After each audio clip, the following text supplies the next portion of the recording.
Imagine this. You're walking through your childhood home. It's late. The corridors are dimly lit, and the air feels thick with silence. You reach the hallway you used to avoid, the one with the creaky floorboard and the door that never fully closed. You hesitate, heart pounding. You've passed by this place 1,000 times, always pretending there's nothing there. But today is different. Today you push the door open. What you find isn't a monster. Not in the way you'd imagined. It's something worse. It's you. Not the you the world sees. Not the curated, polished, responsible version you post online. No, this version is raw, angry, jealous, rejected, lustful, paranoid, and familiar. Uncomfortably familiar. You want to close the door and pretend this moment never happened. But here's the twist. The more you deny this version of yourself, the more power it gains over your life. Every choice you make, every conflict that replays, every fear you can't explain, it's all connected to the thing you won't look at. Carl Jung called this part of you the shadow. Now let me ask you something. Why do we sabotage our own happiness? Why do we keep attracting the same toxic relationships, falling into the same patterns, making the same mistakes, even when we know better? Why do some of the most intelligent, successful people you know carry a sense of quiet misery? Why do your biggest fears come true, even as you spend every ounce of energy trying to avoid them? These aren't just unlucky patterns. They're not random. They are reflections, psychic echoes of the unexamined parts of you. Parts you've banished to your unconscious mind. Parts you were taught to hate, to suppress, or to forget. You were told to be nice, to stay positive, to move on. But what if positivity becomes poison when it's used to cover your wounds with a smile? What if being a good person is sometimes just a costume that hides a fractured soul? Here lies the paradox.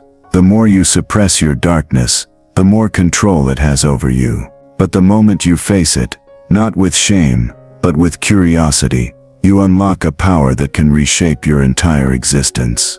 This is not self-help fluff. This is psychological war. A rebellion against your inner amnesia. A conscious descent into the underworld of your psyche. Not to lose yourself, but to retrieve what you've abandoned. You may not realize it, but your shadow already knows you.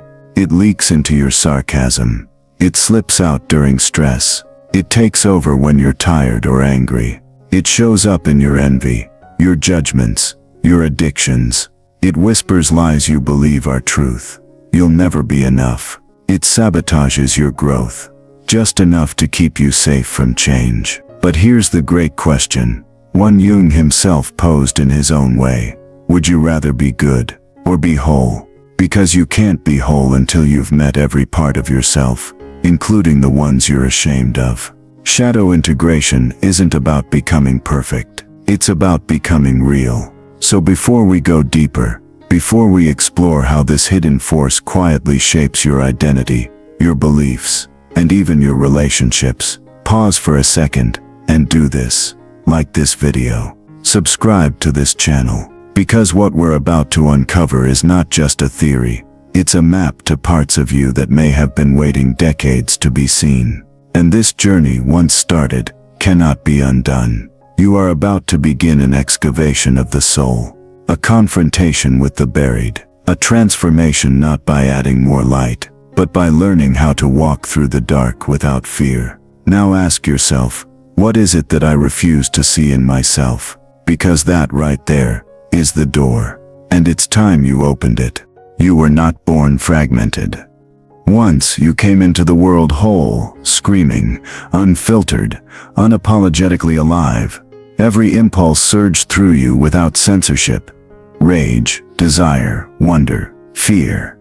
There was no shame in hunger, no guilt in crying, no judgment in wanting attention. But that didn't last long. Soon, the world began its training. Don't cry. Boys don't act like that. Good girls don't say those things. Be strong, be quiet, be nice.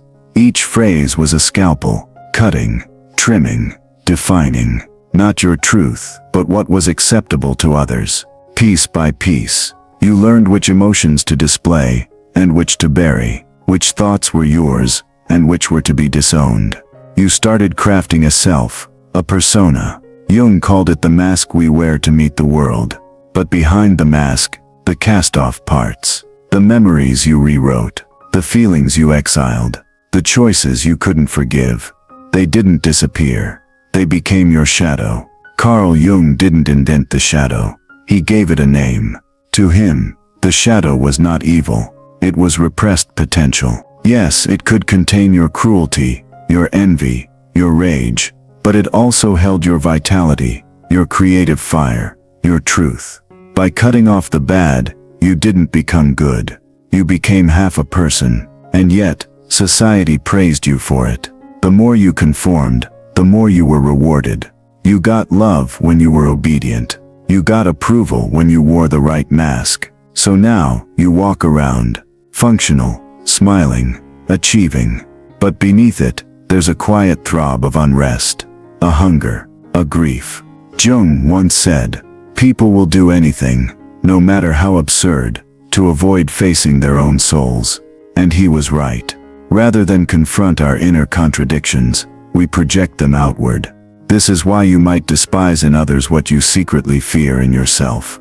It's why a man preaching purity may live a double life. Why a person obsessed with order may have chaos in their mind. Projection is the shadow's favorite trick. It keeps you blind.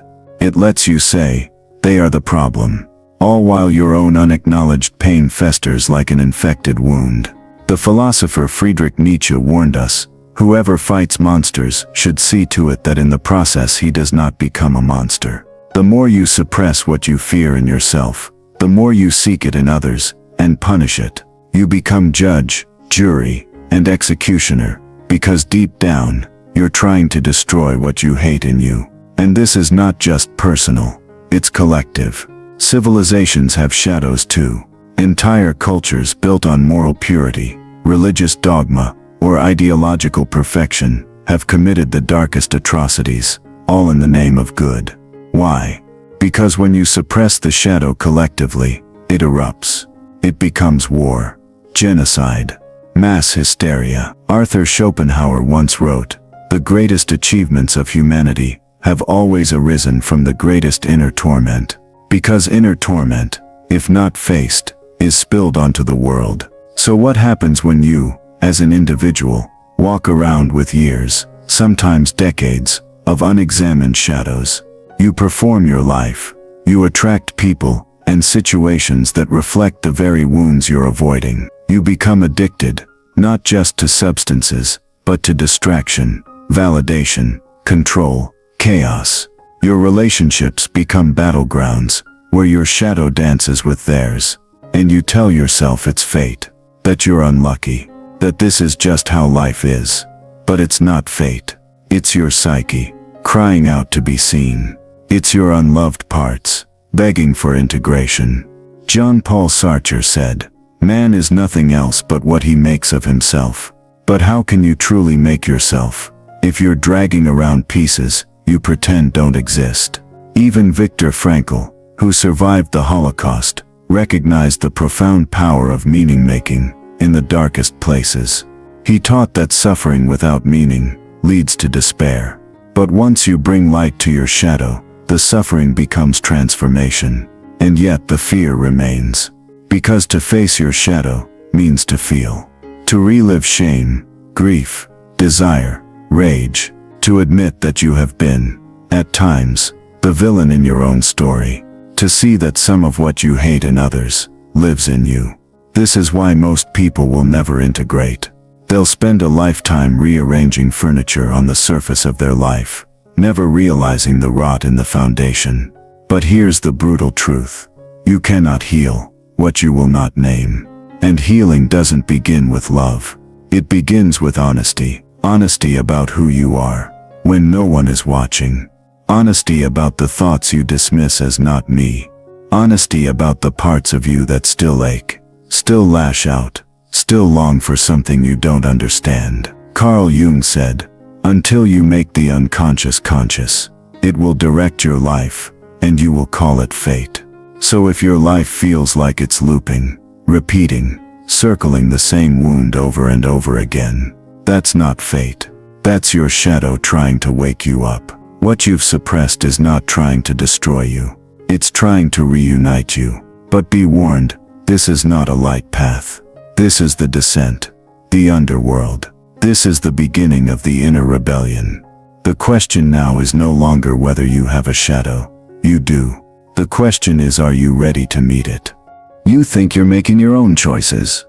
But what if the decisions you believe are rational, your relationships, your career moves, your gut feelings, are not freedom at all, but the echo of what you've never dared to face? Imagine living inside a house where some rooms are locked, and you've long forgotten why. You decorate the hallway, repaint the living room, fix the kitchen faucet, but every once in a while you hear a noise behind one of those sealed doors. You shrug it off. Maybe the wind, maybe the pipes. You keep smiling, keep working, keep performing, but then one day the walls crack.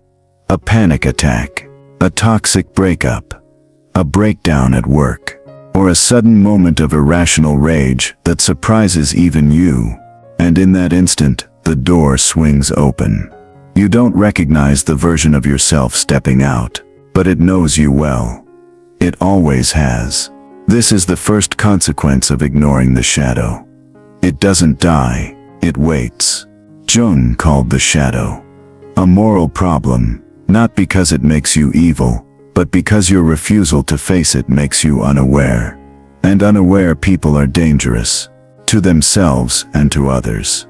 The unexamined shadow leaks out through what Jung called emotional possessiveness.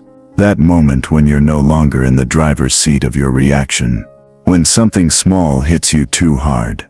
When you project onto your partner, your coworker, your child, not because of what they did, but because of what you buried. Now let's step into the science. Neuroscience confirms that 95% of your decisions are made by your unconscious mind. Not your logic, not your intentions, but a set of emotional associations and unresolved memories, most of which you don't remember forming. Your brain is wired to avoid pain and seek patterns.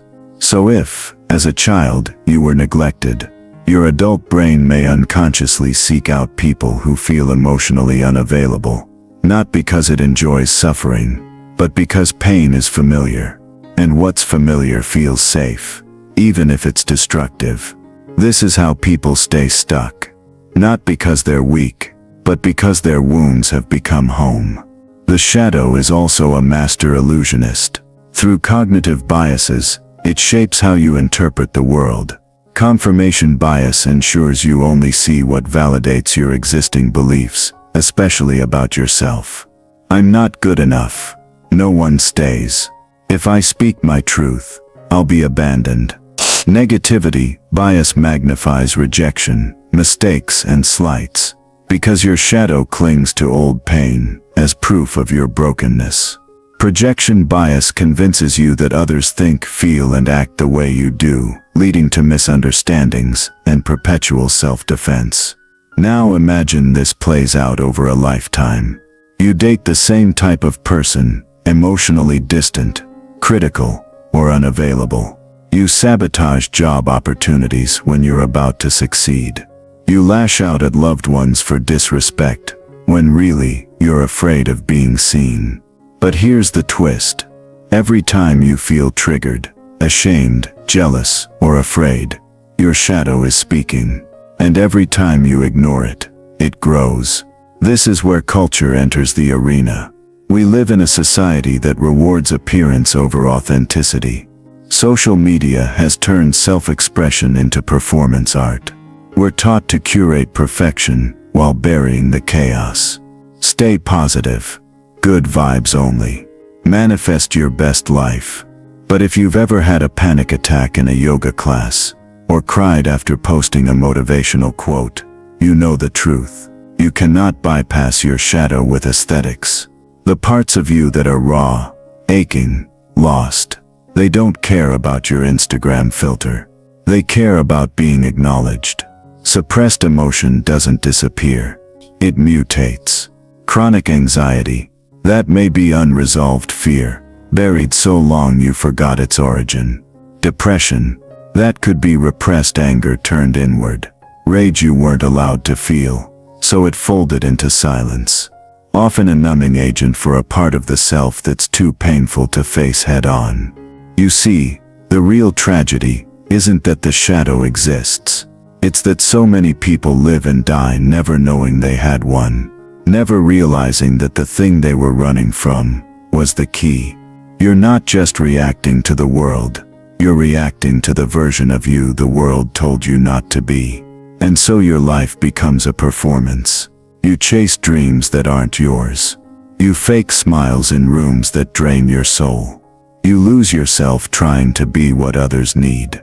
But inside, you're haunted by a quiet knowing. This isn't who I really am.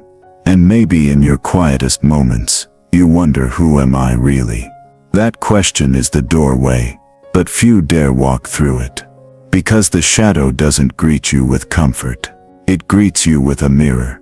A mirror that shows every contradiction. Your love and your selfishness. Your ambition and your fear. Your compassion and your cruelty. But only when you stand still and face that mirror, do you finally begin to wake up. Because beneath the shadow is the part of you that feels deeply. That dreams fiercely. That knows what you need, but has been silenced for years. The journey to integration is not easy. It requires more than intellect. It demands courage. Not to destroy the shadow, but to welcome it back into the fold. To say, I see you, you're part of me, and I'm ready to listen. In the next section, we begin the rebellion. Not against the world, but against the mask. Against the systems, internal and external, that kept you small. You've met the problem. Now it's time to disrupt it. Something inside you always knew the life you've been living wasn't the full story. A quiet voice beneath the noise. A whisper during moments of stillness. It asked questions you couldn't answer. Why do I feel empty when I should be fulfilled? Why do I sabotage love, even when I long for connection? Why do I shrink, even when I crave expansion? You were not broken. You were disconnected. Disconnected from the raw, untamed parts of yourself. Your shadow, your truth, your fire. And now the rebellion begins. But unlike revolutions drenched in blood, this one begins in silence. In the privacy of your own consciousness. In a moment so subtle, it's almost imperceptible. You stop running. The first act of rebellion is radical honesty. Not with the world, with yourself. Can you sit in a room with no distractions, no phone, no noise, and face your thoughts without flinching? Can you admit that sometimes you're jealous, that you've manipulated, lied, pretended, hated, that you've blamed others for wounds you refuse to heal? Most people won't. They'll busy themselves with growth, while ignoring the root. They'll read the self-help books, chant the affirmations, go vegan, get ripped, and still feel empty. Because evolution doesn't begin with addition, it begins with removal. You don't need to become someone new. You need to unbecome who you were taught to be. This is what Jung meant when he said, the privilege of a lifetime is to become who you truly are. And to do that, you must drag the shadow into the light, not to punish it, but to listen. When you feel a sudden wave of envy, ask, what part of me is longing to be expressed? When you judge someone harshly, ask, what does this say about my own denied qualities? When you're triggered, pause and ask, am I reacting to this moment, or to an old wound disguised as this moment? This is the alchemy of awareness. It turns pain into power. It transforms reaction into choice.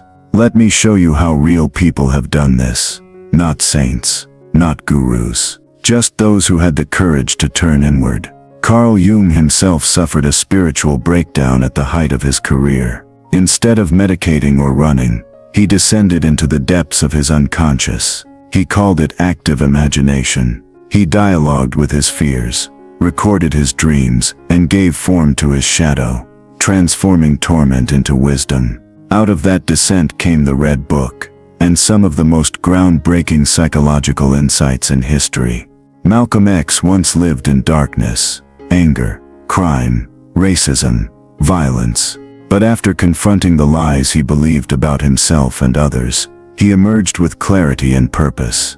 His transformation wasn't about denial. It was about confronting the pain, shame, and self-hatred he carried, and integrating them into strength. Frida Kahlo, haunted by physical agony and emotional betrayal, turned her suffering into art.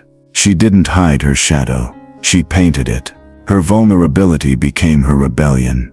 These weren't acts of inspiration, they were acts of war against inner fragmentation. And now it's your turn. So what does it mean practically to integrate your shadow? Let's break it down. Step 1. Observe without judgment. Begin noticing emotional spikes, anger, defensiveness, jealousy. Don't justify. Don't shame. Just watch. Let your emotions become your teachers, not your enemies. Step 2. Write the Forbidden Truths journal. What you've never said aloud. The things you think would make people leave you. The memories you hide from even yourself. Write them, uncensored. It's not about fixing, it's about facing. Step 3. Revisit the past with new eyes. Return to your childhood. Not to blame your parents, but to understand the emotional contracts you made. To be loved, I must be quiet. To be safe, I must never get angry. These contracts shaped your shadow.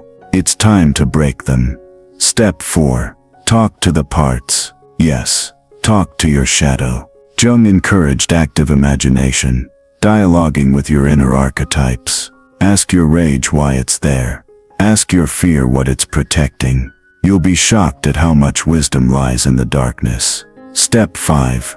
Give it a voice. Through art, through dance, through music, through screaming in your car, if you must. The shadow speaks a language older than words. Let it out. You may be wondering, will I become someone I don't like? No, you will become someone you finally recognize. And what happens when you do? Your self-worth stops depending on performance. Your relationships become real, not projections, not rescues. You stop apologizing for your existence. You speak with conviction, not to be right, but because you're aligned. You don't react. You respond. You reclaim your energy. You reclaim your voice. You reclaim your wholeness. Because here's the secret, most never realize. The shadow is not the enemy. The shadow is the gatekeeper. It guards the parts of you that are powerful, unfiltered, and alive. And when you finally integrate it, you don't become less good. You become real, authentic, integrated, dangerous in the best way possible. As Jung said, one does not become enlightened by imagining figures of light, but by making the darkness conscious. This is how the transformation begins, not in light, but in truth. But we're not finished yet. Because in the final chapter, we'll uncover the ultimate realization, the truth so buried, so radical, it unravels the very question of identity itself. You've walked the shadows. You've learned to rebel. Now, it's time to remember who you were before the world told you who to be. There is a moment after the storm, after the rebellion, after the masks have shattered, and the shadow has been invited home. It is not loud. It does not announce itself. It's quiet. Almost too quiet. You look around at the ruins of old identities, the echoes of former fears, the remnants of battles fought within, and you realize something startling. You're still here, but you are not the same. This is the beginning of the final, most powerful realization. You see, everything you've done so far, observing, feeling, confessing, integrating, was just preparation. Preparation for the most sacred, terrifying, liberating truth of all. You are not who you thought you were. The persona, the curated identity you wore to survive is not you. The shadow, the rejected parts you feared are not the enemy. They are both fragments, reflections, roles, but beneath them lies something untouched, something eternal. Jung called it the self, with a capital S, not the ego. not the character in your story, but the awareness watching the story unfold. The self is what remains when there's nothing left to prove. It's the quiet observer beneath the noise, the space between your thoughts, the silence inside your scream. And once you glimpse it, nothing is the same. Because now, you see the grand illusion. You were never broken. You were never too much. You were never unworthy. Those were stories written by fear, scripts passed down through trauma, family, culture. You see how easily you accepted shame. That wasn't yours. You see how society taught you to fear your own instincts. You see how you've been hypnotized into seeking validation outside for wounds born inside. And then comes the most paradoxical truth of all. You are already whole. You always were. The shadow wasn't a flaw. It was an invitation, not to destroy the parts of you that don't fit, but to hold them, to make space for contradiction, to become a house vast enough for rage and peace, grief and joy, doubt and certainty. This is what it means to be integrated, not perfect, but complete. The philosophers glimpsed this, each in their own way. Nietzsche spoke of the Übermensch, not a superior man, but a human who transcends societal morality, to live by inner truth. Viktor Frankl wrote that meaning, not comfort, is what saves the soul.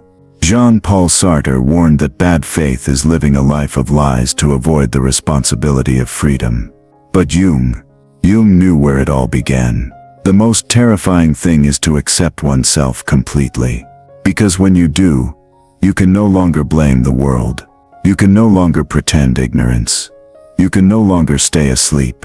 You awaken, not just intellectually, but existentially. This is not awakening like a sunrise. It's like the sun realizing it was never the sky. It was the light behind it all. You are not your name. You are not your trauma. You are not your thoughts. You are the space in which all of that arises. When you understand this, you stop asking, "Who am I?" And instead you ask, "What am I?" And the answer comes, not in words, but in presence. You are the observer of the shadow, the stage for the mask, the field in which light and darkness dance. And here's the twist. Once you no longer fear your shadow, you begin to use it, not to harm but to heal. You become magnetic, grounded. People feel your presence because you are no longer hiding from yourself. You speak, not to be liked, but to be true.